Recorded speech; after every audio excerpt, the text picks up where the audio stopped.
What's going on, everyone? I'm just a typical, average American here today to react and learn about British things that are weird everywhere else except for Britain. So, today, I want to take a look at this Reddit discussion where somebody asked, what's a British thing you thought was normal until you realized it's not?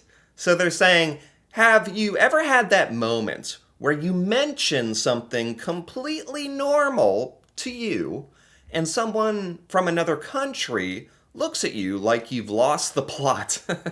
So, as an American, I think there's a lot of stuff that we do here in the United States that I'm sure is weird, but we don't really know it. So today, I thought it'd be fun to hear about some British stuff that's normal to Brits out there, but very weird to us. So let's take a look here, starting with, for me, it was when I found out most countries don't have separate hot and cold taps.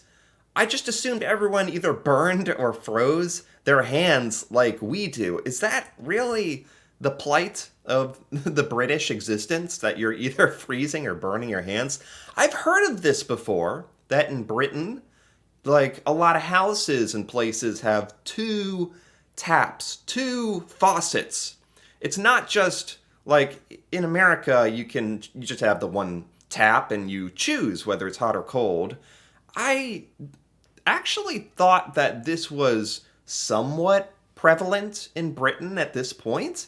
I was under the assumption that this hot and cold tap thing was like a relic of the past, that some of the older places in Britain have that, and the more modern buildings in Britain have just the one tap with the hot and cold twisty dial, maybe even a lever on each side. Is that true? Or is the separate hot and cold taps, is that the standard? Is that just common practice? Even to this day? I'm a little confused about that, and that is extremely weird. Yes. So let's keep going. Pantomimes. Pantomimes. I've heard this word before. Have an annual trip to one with work, and my coworkers from other countries are so baffled by the concept. I'm baffled. Pantomimes? Let me Google this. Here we go. Here's the little description hiding over here. It says, pantomime is a musical comedy stage production developed in England, performed throughout the UK. So, I thought there were like puppets or something. This is very weird. So this is like a normal form of entertainment in Britain? Is that what we're saying? Oh no, they weren't? Oh yes, they were. Oh yeah, oh absolutely. Americans, I can only speak for Americans, but we were absolutely baffling. I've at least kinda somewhere in some video I've heard of this pantomiming before. In the United States, a mime or a pantomime is the person dressed in black and white who's like pretending to be stuck in a box. Do you know this? Stuck in the. No? Yeah?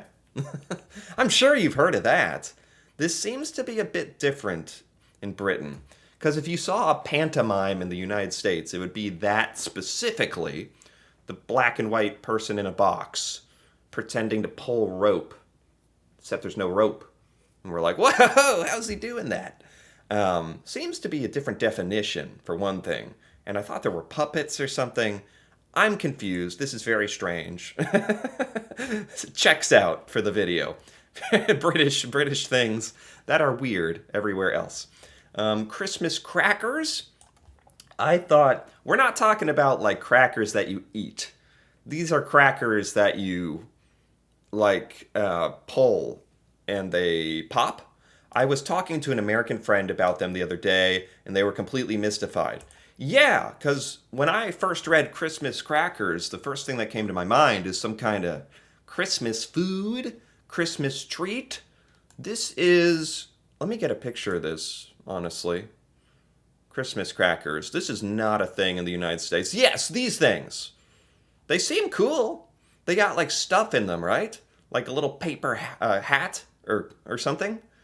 I mean, this is a truly unique Christmas tradition that seems to exist in the UK and not at all in America. I can only speak for America, but it sounds like this might be, I don't know if this is practiced in other European countries or other countries around the world, but most Americans would be absolutely mystified. Good choice of words.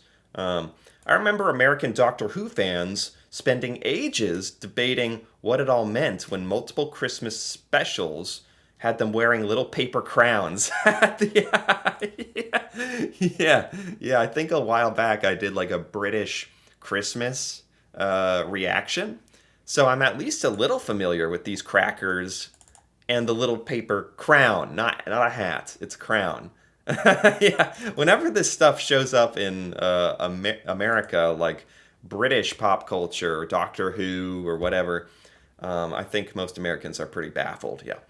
What are some more British things that are weird everywhere else? Apologizing for not smoking. If someone asks if you've got a lighter, what? Okay, so in Britain, you apologize for not smoking if someone asks you if you have a lighter. Have you got a light, mate? Sorry, I don't smoke. Very polite. This is sort of the British polite, respectful sensibility of like apologizing for not smoking. That's a new one. Or for anything, really. Excuse me, did you just poop yourself? Oh, no, I didn't. Sorry about that. Really? Really? Does it go that far? If someone said, have you got a light? Because no American would say mate. So they'd be like, they wouldn't say, have you got a light either. They'd say, you got a lighter? And the American response would be like, no. Way more savage, for lack of a better word. Way more barbaric. Not a polite word in sight, such as sorry or sorry about that. Even apologizing to inanimate objects, because apologizing is an unconscious reflex. Oh my God. Is this true in Britain? British people, I mean, Americans have quite a few stereotypes for British people. One of them is that you're very sort of fancy. And I would also throw in with that respectful and polite. But this level of, like, where you're apologizing when you bump into a trash can or something. Okay.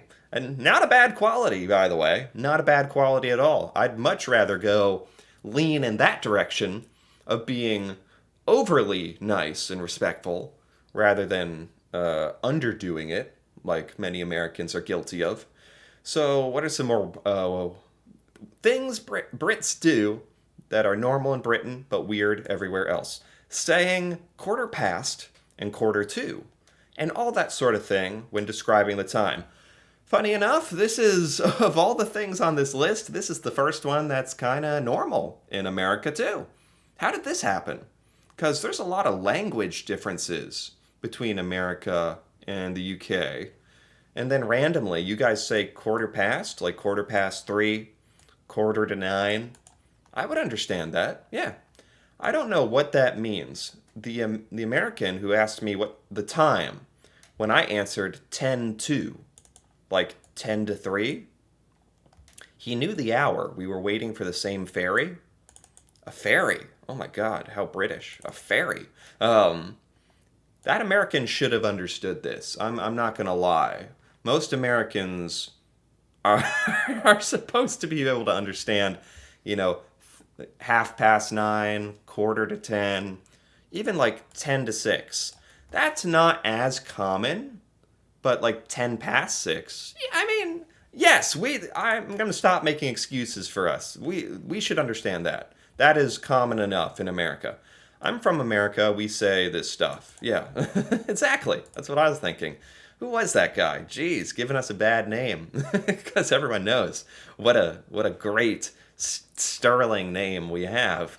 It's being tarnished by this guy, this American who doesn't know what 10 to 4 means. Bathroom light switch outside the room or on a string. Outside the room. The light switch is this specifically the bathroom? Specifically the bathroom. Let's get this clear. Just the light switch is outside of the bathroom. God, that would confuse me. Oh, that would, man, if I was staying in some kind of British, I don't know, hotel, and I would not be able to find the light switch because I don't think it's ever the case in a United States building or home or where the light switch is outside the room that it controls. No. God, I'd be looking for this switch forever. Oh, why outside the bathroom? I'm trying to think why. Oh, I think someone's going to explain it below, actually. Or on a string? Is this specifically the bathroom? Or do you guys just randomly have light switches on strings?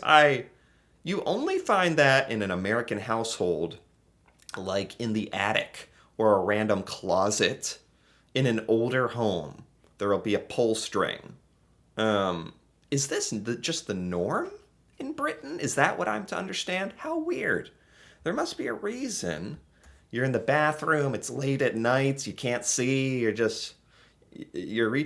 asleep, half asleep, and you just want to reach around and pull a string. Maybe that's easier? I don't know. That's because our health and safety electrical regulations are streets ahead of most other countries. So this has something to do with safety and electrical regulation. Having the switch on the outside of the room is safer? Or is the string safer? I don't know. I don't see anything really explaining why it's safer. I'm sure there's a good reason or something. Weird though. Weird for me as an American. Yeah. And just to be clear, weird does not necessarily mean bad, or it's not critical of it. It's just like, oh, that's different. This stuff is quite different to me. Washing up bowls. British. This is weird? Wait, what? Things that are weird, things that are normal in Britain, but weird everywhere else. Washing up bowls? I think people wash bowls. Apparently, this is something that utterly baffles Americans. Washing up bowls. Like you have a. Somehow this is the most confusing thing so far because it seems so obvious. I feel like I'm misunderstanding. Of course, anybody who owns a bowl, and uses it has to wash it, whether that's by hand or in the washing machine or does this mean something else? Because Americans definitely wash our bowls, you know. I'm not going to speak for every American's cleanliness standards, but most of us have dishwashers or, you know, sinks. We're washing our stuff in it. Well, this baffles me only because I'm wondering if this means something else, because washing a bowl is not weird. It confused me until I realized how to use them. Hot soapy water in the next to the sink. Stuff gets dunked and scrubbed there, then run under the tap. What? Dishes go to the side of the sink. Wash under running water. What the hell is a bowl for? I feel like this is just confusing me more. I feel like the reason we used washing up bowls is because in the olden days, houses would have the equivalent of a Belfast stone sink. This is a washing up bowl. I knew there was something to this. This isn't just a normal, like, cereal bowl. A washing up bowls. Oh my gosh. Okay, I finally got it. I had to spend a lot extra time on this point. I'm reading it wrong. They're not saying they're not saying the act of washing up a bowl. They're talking about something called a washing up bowl. I got it. Okay. Took a while there. I got it. I got it. Yeah, no idea what that is. A washing up bowl? This is something like, why don't you just use your sink? There's also a washing up bowl? Okay. I've spent too much time on that. That's weird to me. I'm sure it has some kind of practical reason. Not quite sure. My auntie, who moved from the UK to Alabama, said that the phrase can't be bothered is not a thing there. I thought that was wild. Can't be bothered? No, I mean, I'm going to clarify some of the things here I think are wrong. That is definitely a phrase in the United States. I guess I can't speak for Alabama. But if someone says, "No, no, I can't be bothered," it means they don't want to do it. I know what that means. That is a common phrase in America. So I don't know who are these Americans who don't know these phrases, or do Americans say "can be bothered"? That would be typical, wouldn't it? That we say the opposite, like "I could care less." How we say that one, the opposite. Having a washing machine in the kitchen. This one I've heard of before. Extremely weird, but at the same time, that's only because I'm American. If I think about it, having a washing machine in the kitchen is where you clean things. That's where the cleaning happens. Why not clothes? Why not the washing machine? A lot of Americans keep their washing machines in a separate room that's literally next to the kitchen, except it's a little room. Why don't we just cut out the middleman and put the washing machine in the kitchen? This is weird, but I get it. I get it. I've heard that using the term fortnight in a meeting with U.S. colleagues elicited much amusement. Yes. Oh, yes, it would. Oh my God. If I was in a work meeting and a British person said fortnight, like in the literal use of the term, oh, I'd be delighted, because that's not a term we use in America. It does mean a video game, Fortnite, the game, but actually like a fortnight as a unit of time, like that is never used unless we're like kind of joking around. Yes, this I believe. That would amuse many Americans. It sounds Shakespearean to some Americans. Yes. Yes, but it's a better word to use than bi-weekly. True, true. It's probably a good word, but it's literally, that's the perfect way of saying it. Shakespearean. It's like it's like another language. Saying sorry when someone bumps into you. Yeah. Okay, it took me a second here. That's true. If someone bumped into me as an American, I'm not gonna say sorry. It's gonna be like excuse me, or waiting for them to say sorry. Really, we take this stuff very literally. Yes. I like the British politeness. In Britain, it seems like sorry is used a little differently, though.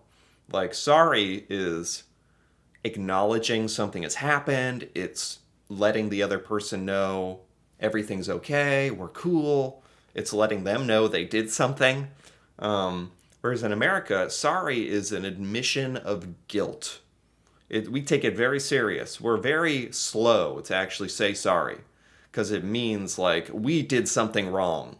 And we can't be having that. Can't be admitting that. Okay, and I think with that was pretty fun. There's a lot of British things that I didn't realize are so normal in Britain and are considered very strange here in America. But that's the beauty, truly the beauty of our different cultures here. And I'm sure there's so many American things that are normal to me and really strange. That would be funny for me to hear about, honestly.